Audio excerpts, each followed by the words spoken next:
President, Yes. could you discuss some of the recent public accounts of CIA activities in South Vietnam, particularly the stories of or reports of how the CIA has undertaken certain independent operations? They're independent of other elements of the American government that are in South Vietnam. The fact of the matter is that Mr. McCone sits in the National Security Council. I imagine I see him at least 3 or 4 times a week, ordinarily. We have worked very closely together in the National Security Council in the last 2 months, attempting to meet the problems we faced in South Vietnam. I can find nothing, and I've looked through the record very carefully over the last 9 months, and I could go back further to indicate that the CIA has done anything but support policy. It does not create policy. It attempts to execute it in those areas where it has competence and responsibility.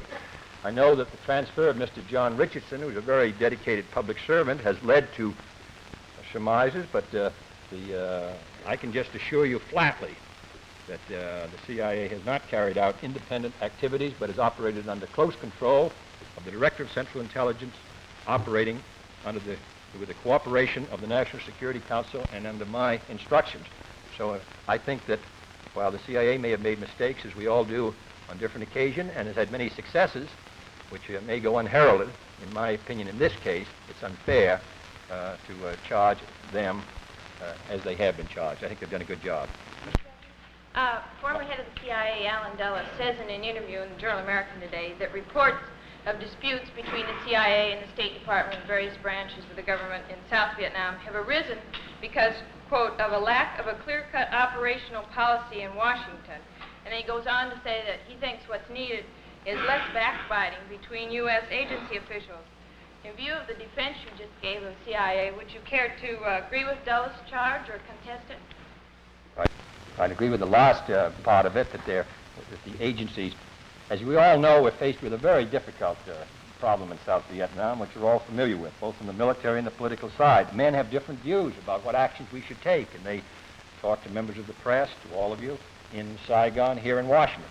But I must say that as of today, and I think this is particularly true since General Taylor and Secretary McNamara came back, I know of no disagreement between the State Department at the top, CIA at the top, Defense at the top, White House, and Ambassador Lodge on what our basic policies will be and what steps we will take to implement it.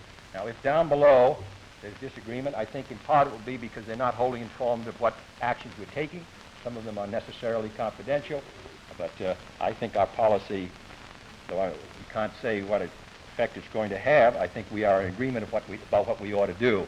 I would think that Saigon and personnel in the various agencies should support that policy, because that's the policy we're going to carry out for a while. Yes. Mr.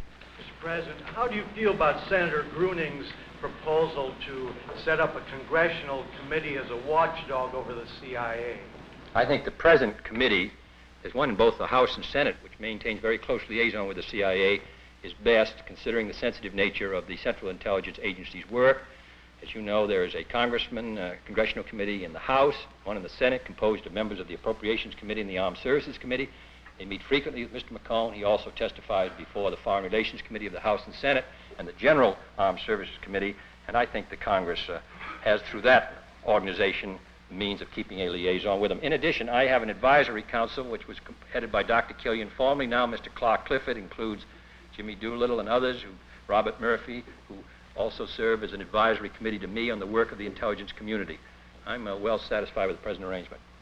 Yes.